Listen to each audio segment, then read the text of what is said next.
Dalam video ni kita akan lihat berkenaan dengan fungsi diod.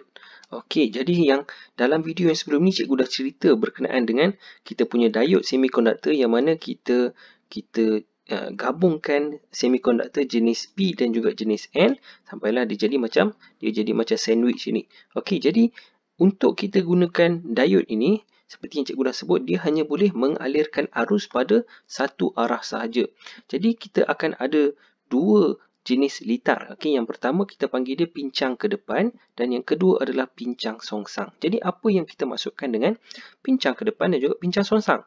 Okey, jadi dia berkaitan dengan aliran arus dan juga kedudukan ataupun pincang pada diod tersebut. Okey, jadi kita tengok kalau dalam litar ini dia punya arus dia sudah tentu akan mengalir daripada positif kepada negatif. Okey, yang besar ini adalah positif, maka dia akan mengalir ke dalam litar.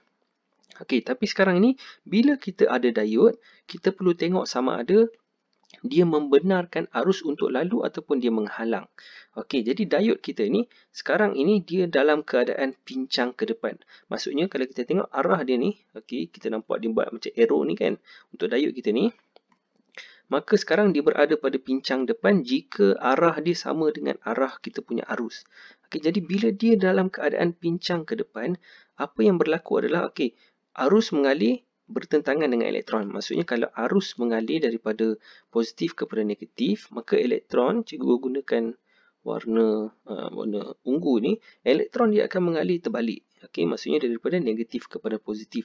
Jadi bila kita lihat pada kita punya semikonduktor ni, diod ni, apa yang berlaku adalah bila elektron ni dia lalu ke sini, maka elektron akan datang ke sini, dia akan pergi ke sana. Okey, apa yang berlaku adalah kita punya lapisan susutan dia akan jadi semakin kecil. Dia akan mengecil sebab kita ada lagi banyak elektron yang mengalir dalam litar. Jadi bila kita gunakan kita punya sel kering kita ataupun bateri kita ni dengan voltan yang cukup, maka dia dapat mengatasi kita punya voltan simpang. Seperti yang cikgu dah cerita sebelum ini, voltan simpang ini dia menghalang lebihan elektron yang bebas daripada N untuk pergi kepada kita punya semikonduktor P. Tapi bila kita punya voltan pada bateri cukup untuk mengatasi voltan simpang, maka kita punya elektron dia akan lalu dan dia akan masuk ke dalam kita punya diod dan seterusnya dia akan melepasi kepada semikonduktor untuk jenis P. Maka apa yang berlaku adalah bila elektron dapat mengalir, maka kita punya arus juga dapat mengalir. Okey, sebab arus pada arah yang bertentangan, maka arus dapat mengalir pada kita punya semikonduktor. Jadi pincang ke depan ini adalah bila dia dapat mengalirkan arus. Maksudnya kedudukan diod ni membenarkan aliran arus. Okey. Jadi untuk voltan simpang ini dia bergantung kepada kita punya bahan. Sebagai contoh, silikon adalah 0.7 manakala germanium adalah 0.3. Maksudnya kita punya sel kering perlu menghasilkan ataupun perlu membekalkan voltan ataupun beza keupaan yang melebihi voltan simpang supaya arus dapat lalu.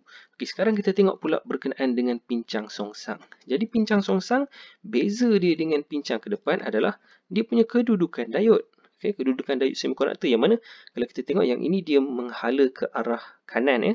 Yang ini dia menghala ke arah kanan, manakala yang pincang songsang dia menghala ke arah kiri. Jadi arus mengalir ke sini, arus mengalir daripada positif ke negatif, tapi diod dia menghala ke arah sana. Maksudnya dia bertentangan dengan arah aliran arus. Jadi kita tengok pada diod semikonduktor, struktur dalaman dia, apa yang berlaku adalah kita punya elektron, okey, kalau tengok dekat sini elektron dia akan mengalir daripada mana ni? Dia akan mengalir pada arah yang sama.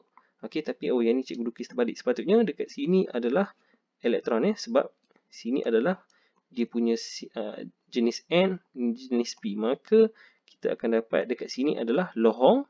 Akan ada lohong dekat sini, manakala dekat sini adalah elektron. Okey, dia terbalik sebab kita buat pincang songsang.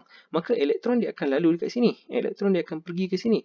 Okey, sebab elektron dia bergerak daripada negatif kepada positif. Jadi bila elektron dia datang ke sini, lohong ni dia tak jumpa dah elektron bebas. Sebab elektron yang baru yang akan hadir, elektron yang baru dia akan datang daripada kita punya sel kering.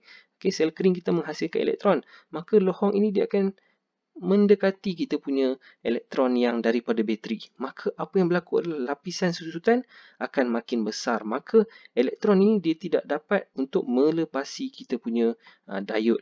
Maka kita tidak ada arus yang mengalir sebab elektron dia tidak dapat melepasi diod kita. Maka untuk kes bincang songsang, arus tidak akan mengalir. Okey, arus tidak akan mengalir dalam kita punya diod kita. Jadi fungsi diod ini adalah, kalau kita tengok, dia hanya membenarkan arus untuk mengalir pada satu arah. Okey, jika kita gunakan pincang ke depan, arus mengalir. Jika kita terbalikkan dia, pincang songsang, arus dia bertentangan dengan arah diod, maka arus tidak akan mengalir dalam litar tersebut.